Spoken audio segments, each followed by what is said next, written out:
In today's video, I'm going to teach you how to clear Windows Defender Protection History in Windows 11. Have you ever opened Windows Security and noticed that your protection history is filled with old detections, warnings, or security events that you no longer need? While these entries can be useful for reviewing past threats, sometimes you may want to clear the history and start fresh. Fortunately, Windows 11 allows you to remove most of these records by clearing the Windows Defender event logs. A fix today here, let's begin. First, click the search bar and type Windows Security. Open Windows Security from the search results. In the left panel, click Protection History to view the current records stored by Microsoft Defender. Next, we'll temporarily disable tamper protection. Click Virus and Threat Protection. Scroll down and select Manage Settings. Find tamper protection and switch it off. If a user account control prompt appears, click Yes to continue.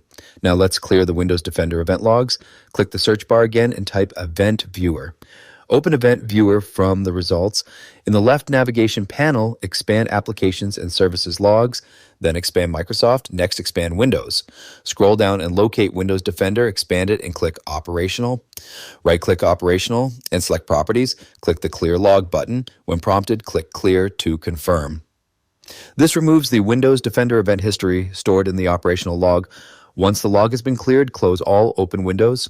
Restart your computer to allow the changes to fully take effect. After your computer restarts, you'll want to re-enable tamper protection. Open Windows Security again, go to Virus and Threat Protection, click Manage Settings, locate tamper protection, and switch it back on. And that's it. Your Windows Defender Protection history should now be refreshed with old event log entries removed. Keep in mind that some security records are managed directly by Windows and may not be removable individually. However, for most users, clearing the Windows Defender operational log and restarting the computer is enough to remove old protection history entries. And that's it for this tutorial. If you have any questions or suggestions, feel free to comment down below. If you'd like to see more videos like this, the subscribe button is free and helps support the channel, so I can keep making helpful tutorials for you. I'll see you on the next video.